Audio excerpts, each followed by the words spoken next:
Fala galera, tudo beleza? Meu nome é André, eu sou fã de luta livre há mais de 30 anos. E no vídeo de hoje a gente vai para mais um Sincerão da galera. Sim, a gente vai ver quais foram os seus comentários sobre o último Monday Night Raw do dia 22 de dezembro de 2025 e eu vou tecer os meus comentários e as minhas reações com relação a eles. Então, se você quiser saber se você apareceu no vídeo e se eu reagi aos seus comentários, assista esse vídeo do começo ao fim, porque eu tenho certeza que você vai ficar muito feliz se você tiver aparecido aqui.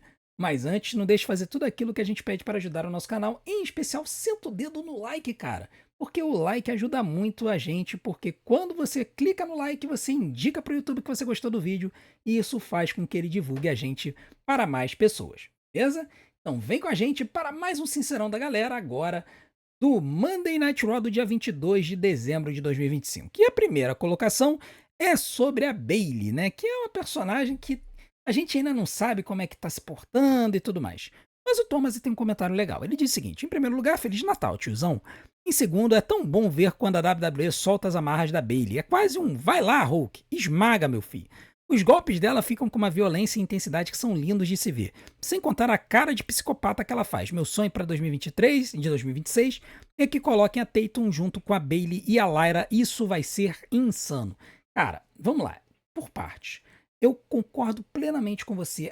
A persona dual da Bayley, em que ela surta quando toma um tapa na cara ou um golpe na cara, é muito legal de ver. Ah, o pessoal pode falar, mas é muito infantil para 2025 e tal. Mas, cara, vamos se divertir um pouquinho, né? Como diz o outro. Luta livre também não é para ser tudo sério, tá? É entretenimento. E a Bayley surtando é entretenimento puro, tanto é que é exatamente isso. Ela vai lá e esmaga todo mundo que aparece na frente dela. Eu acho legal essa persona, essa violência, essa intensidade. É bom de ver a Bayley atuando desse jeito. Com relação a Tatum Paxley, eu também adoraria ver ela subindo. Ela já tem uma conexão com a Lara Valkyria. Poderia fazer um trio de surtadas ali. E isso com certeza ajudaria a elevar todas elas. Lembrando que a Bayley ela já fez maravilhas por uma outra lutadora, né? Que foi a Io Sky, quando a Bayley fundou a Damage Control, né? A Bayley trouxe a Io Sky e a Dakota Kai. A Dakotinha, infelizmente, deixou a companhia, mas a Io Sky foi elevada até as alturas. Depois a Asuka também entrou no grupo. Então, assim, com certeza, eu acho que seria muito legal de ver a Tatum se juntando a Bayley e a Lyra e formando ali o grupo das psicóticas góticas. Seria muito legal de ver. Agora, o Leo, sim, traz um comentário sobre a Judgment Day, né? E aí é bem interessante porque esse grupo a gente não sabe se vai, se fica. Tá muito confusa essa história e isso tá sendo muito legal de ver. Ele diz o seguinte: primeiramente, Gunther Trugold. Segundo, vejo com bons olhos esses desentendimentos do Judgment Day. Imagine a Raquel campeã com a Liv se mordendo de raiva. Já aproveita e engata uma história pra acabar com o grupo. E sinceramente já deu. Pondo Dominique versus Finn Balor no bolo. Um Natal abençoado pra ti e pra sua família, André. Bom, eu devo dizer que desse cenário aqui, eu gosto muito da ideia da Raquel Rodrigues furando o olho da Liv Morgan e se tornando campeã. Ela vai ter uma luta agora, né, na próxima segunda-feira, o show vai ser ao vivo. Vai ter provavelmente, vamos ter live, não sei se vai ser live do Cativeiro ou se vai ser aqui, mas o fato é que essa luta é uma luta perfeita para tirar o título da Stephanie Vacan, né? Porque vai ter Stephanie Vacan, Nikki Bella e Raquel Rodrigues. E aí você pode ter um cenário em que a Raquel Rodrigues faz o pinfall na Nikki Bella ou a Nikki Bella faz o pinfall na Raquel Rodrigues e com isso elas ganham o título sem ter a Stephanie envolvida no rolo, tá? Isso faria a Stephanie parecer burra? Parecia, iria, porque foi a Stephanie que pediu essa triple threat. Mas eu acho que seria uma forma de tirar o título da Stephanie e botar esse título numa field interessante, tá?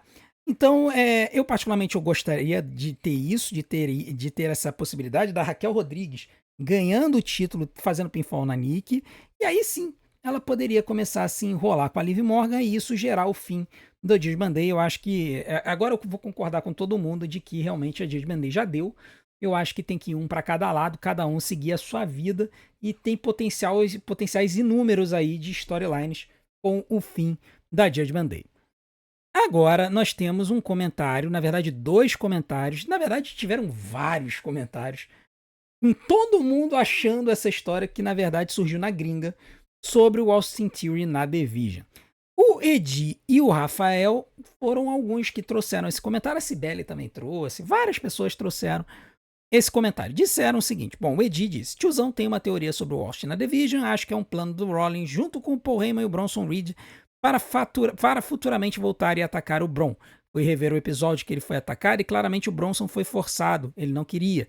De isso realmente acontecer, vão tornar o Bron. Já o Rafael diz: a teoria do Austin sendo um cavalo de Troia do Seth Rollins é tão boa, mas tão boa que é até difícil imaginar que aconteça, já que o Triple H parece fazer o contrário quando surge essas ideias chocantes. Bom, vamos lá. Existem duas teorias a respeito do Austin Theory na Division. As duas envolvem ele ser cavalo de Troia do Seth Rollins. A primeira é de que o Austin Theory é cavalo de Troia do Seth Rollins e os dois vão voltar como faces para destruir a Division. Destruir o Bronson, o Paul Heyman e o Bron Breakker. A segunda é essa que o Ed colocou, de que o Austin Theory é cavalo de Troia do Seth Rollins para se juntar com o Bronson Reed, com o Paul Heyman para tornar o Bron Breakker face. Eu acho que nesse momento tornar o Bron Breakker face é um erro, tá? Não quer dizer que a WWE não vai fazer. Eu acho um erro. Eu acho ele melhor como heel do que como face. Eu acho ele muito melhor como heel do que como face. E eu acho que seria benéfico para a WWE manter os Bron juntos com o Paul Heyman e fazer o Seth Rollins e o Austin Theory fazer uma feud com eles. Depois eles podem trazer o Logan Paul para a Division, pode trazer mais gente. Mas eu acho que nesse momento, talvez ter o Seth Rollins voltando como face seja interessante. E o Austin Theory ele precisa de ter uma persona mais marcante, né? Então, o Austin Theory como um face ao estilo Stone Cold seria interessante? Seria. Ao estilo, eu vou vir aqui, eu vou tomar, eu vou fazer, eu vou acontecer. Agora, qual seria o cenário mais óbvio a longo prazo? Seria realmente tá todo mundo mancomunando para destruir as chances do Bron Breakker, né? Seria de repente na WrestleMania, num main event do Bron Breakker com o CM Punk, o Seth Rollins aparecer, interferir na luta, causar a derrota do Bron Breakker, fazer o CM Punk vencer, o CM Punk vai embora com o título e depois a Division vai estraçalhar o Bron Breakker no ringue, fazendo com que o Bron se torne face. Eu acho que isso seria para longo prazo. E isso permitiria que a WWE não forçasse o Bron Breakker a ganhar o título agora. Eu acho que não tá muito cedo para ele. Tá? Então eu acho que é o mais óbvio, seria o mais lógico, não o mais óbvio, o mais lógico. Mas eu particularmente não sei. Eu acho que essa teoria de que o Austin Theory é um preposto do Seth Rollins, essa teoria já tá correndo que nem um rastilho de pólvora na gringa. Agora, qual vai ser a consequência disso a gente vai ter que ver. Apenas torna a história um pouco mais interessante pra gente. Agora o Rodrigo, ele traz um outro comentário sobre o Punk e o Gunther. E aí ele vai dizer o seguinte: a encarada do Punk no Gunther já me fez mudar de minha opinião. Eu tinha comentado em outro vídeo que no dia 5 de janeiro o Punk poderia perder pro Bron Breakker. Mas agora eu acho que o Punk retém e no Royal Rumble vai ser a revanche do SummerSlam entre o Punk e o Gunther pelo Campeonato Mundial Peso Pesado. Talvez até na luta pelo título dia 5 o Gunther interfira e aconteça um DQ, depois role um Gunther versus Bron Breakker para determinar o number one contender. Eu particularmente gostei da ideia toda, menos a luta Gunther e Bron Breakker pelo number one contender, pelo simples fato de que são dois rios. Assim, luta heel contra heel não costuma ser muito boa, sabe?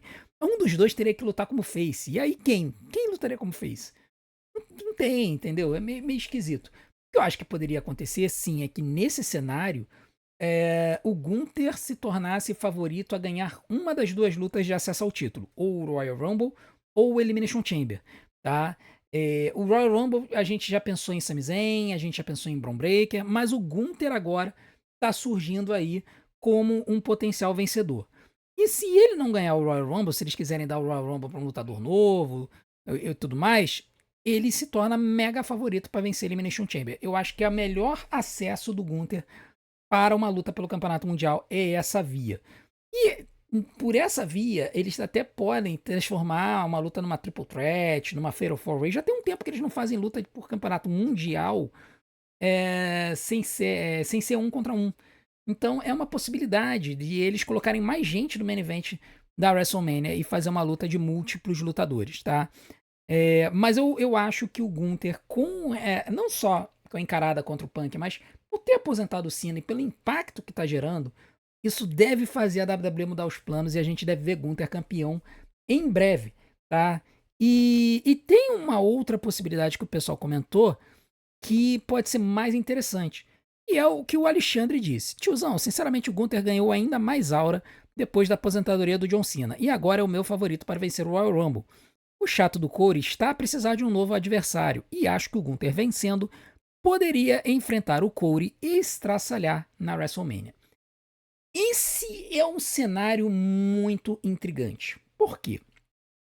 Em um cenário em que o Gunther enfrente e estraçalhe o Cody Rhodes, isso abre a possibilidade dessa luta não ser um main event, tá? Porque afinal de contas tem um vilão estraçalhando. Não é muito bom terminar um show dessa forma. A gente já viu o que aconteceu na WrestleMania 41 com o Cena e o Cody.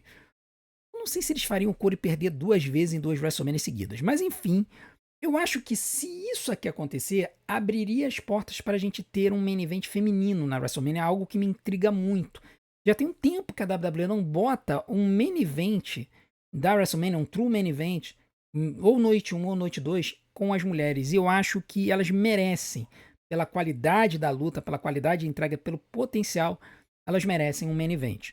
Tá? Então, é uma possibilidade. Então, aí o outro título ficaria a outra disputa de título ficaria para um campeonato mundial, né? E aí a gente teria um cenário, de repente, de um CM Punk e Bron Breakker, ou um CM Punk e Roman Reigns, o pessoal também estava comentando dessa luta.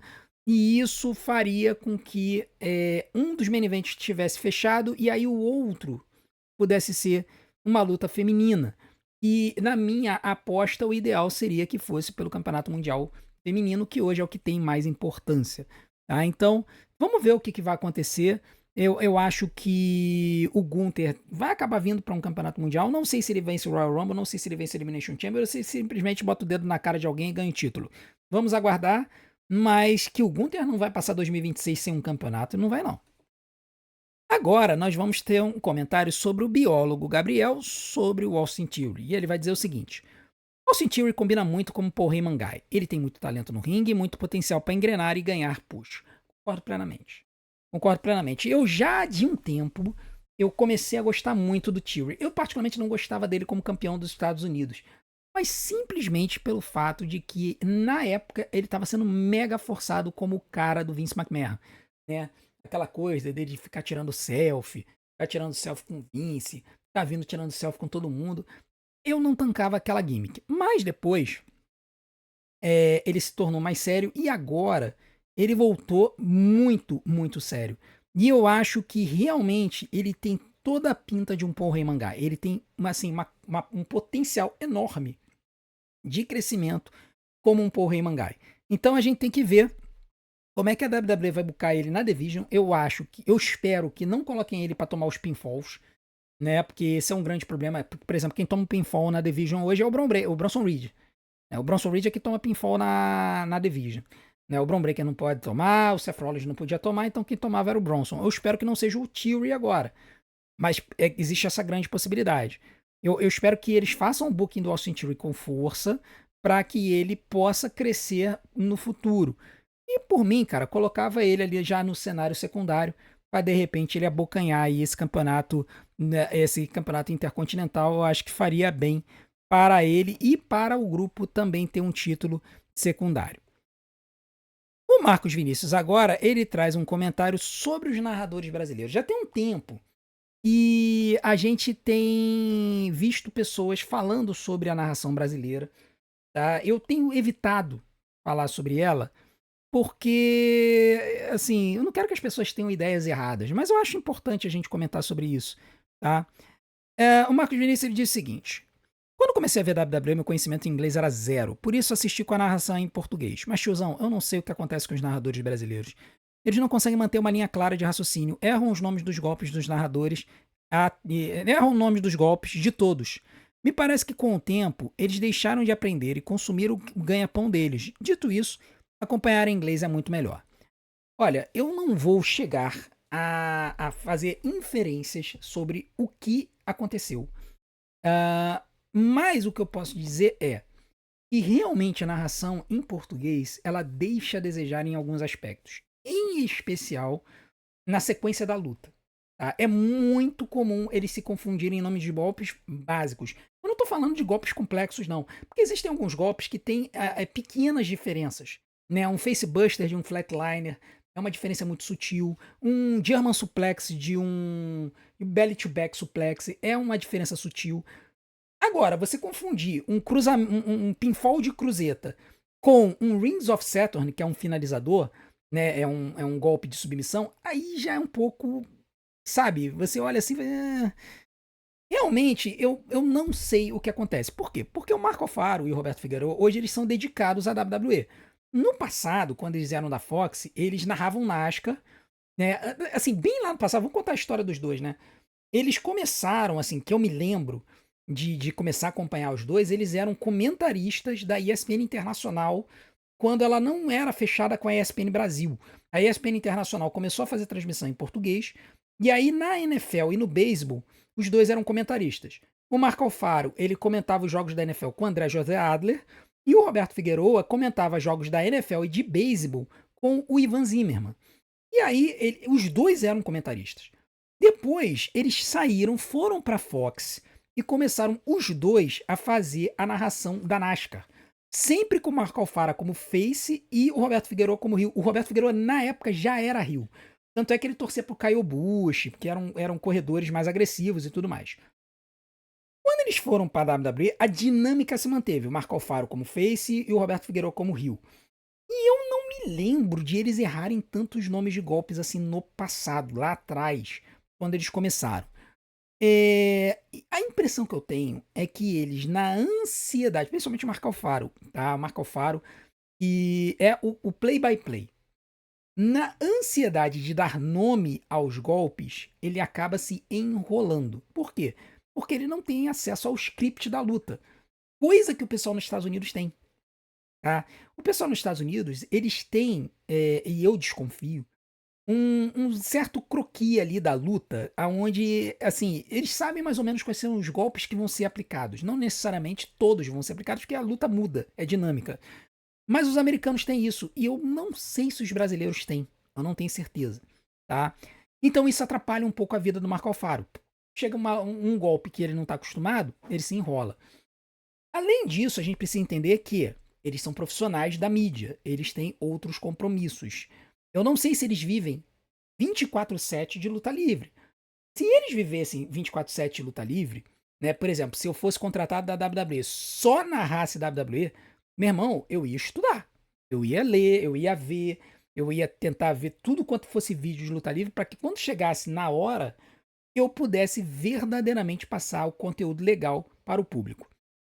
A impressão que me dá, e aí é impressão, eu não posso taxar e eu estaria sendo injusto se eu taxasse, é que os dois são muito profissionais, mas na verdade eles não são fãs de luta livre. Eles são profissionais, narradores de luta livre, mas não são fãs. Algo que o livro Reis às vezes passa a impressão de ser, mas eu também não tenho certeza. Os narradores antigos da AEW, por exemplo, lá na Fox, no Esporte Interativo, né? Não, na Fox Esporte Interativo não, eles narravam na TNT, né? Os narradores antigos da AEW na TNT eram fãs de luta livre, então você via a empolgação. Os narradores do SBT, eles eram fãs de luta livre, até porque um deles era lutador, o Michel Serdão, comentarista.